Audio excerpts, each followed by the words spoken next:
Hello people, welcome to my channel. ఈరోజైతే early morning ఫాస్ట్గా లేచి రెడీ అయితే అయ్యాను. ఎందుకంటే ఒక వాటర్ ఫాల్స్ చూడడానికి అయితే బయలుదేరిపోయాను మా కాలేజ్ వాళ్ళతోని. అండ్ మేము బుక్ చేసుకున్న వెహికల్స్ అయితే ఇవే. అండ్ వీటిని బొలేరో పికప్ అని అంటారు. ఇలాంటివి అయితే 2 అయితే బుక్ చేసుకున్నాం. మేమైతే ఒక ఆల్మోస్ట్ 12 మెంబర్స్ అయితే ఉన్నాం. అండ్ వీళ్ళందరూ నా క్లాస్మేట్స్ అండ్ జూనియర్స్ కూడా ఉన్నారు ఇందులోని. ఒక 2 అవర్స్ జర్నీ తర్వాత డ్రైవర్ అయితే ఒక ప్లేస్లో అయితే ఆపాడు. ఇక్కడే బ్రేక్ఫాస్ట్ అయితే చేసామని చెప్పాడు. ఏంది హోటల్స్ ఏంటి ఇలా ఉన్నాయని మాత్రం అనుకోకండి. హోటల్స్ అన్ని ఇలానే ఉంటాయి మేఘాలయ విలేజెస్లో. అండ్ ఇక్కడ బ్రేక్ఫాస్ట్ అంతకేం బాగోదు. అండ్ మేమైతే ముందుగానే ప్లాన్ చేసుకుని మా బ్రేక్ఫాస్ట్ అయితే తెచ్చుకున్నాం. మేమైతే మా బ్రేక్ఫాస్ట్ కంప్లీట్ చేసి జర్నీ అయితే స్టార్ట్ చేసేసాం. అండ్ ఫైనల్లీ దాలు అనే ప్లేస్కి అయితే రీచ్ అయ్యాను. ఇక్కడ నుండి బంగ్లాదేశ్ బోర్డర్ పక్కనే ఉంటుంది. అండ్ ఇక్కడ కనిపిస్తుంది కదా, ఇదే బంగ్లాదేశ్ బోర్డర్.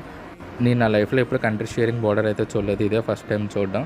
అండ్ ఇంకా బోర్డర్లో అయితే సెక్యూరిటీ అయితే గట్టిగానే ఉంటుంది. అండ్ ఈ ఆఫీసర్ అయితే మమ్మల్ని ఫుల్గా చెక్ చేశాడు. ఇంకా స్టూడెంట్స్ ఐడి కార్డ్స్ అవన్నీ చూపించి ఇంకా మమ్మల్ని అయితే పంపించేశారు.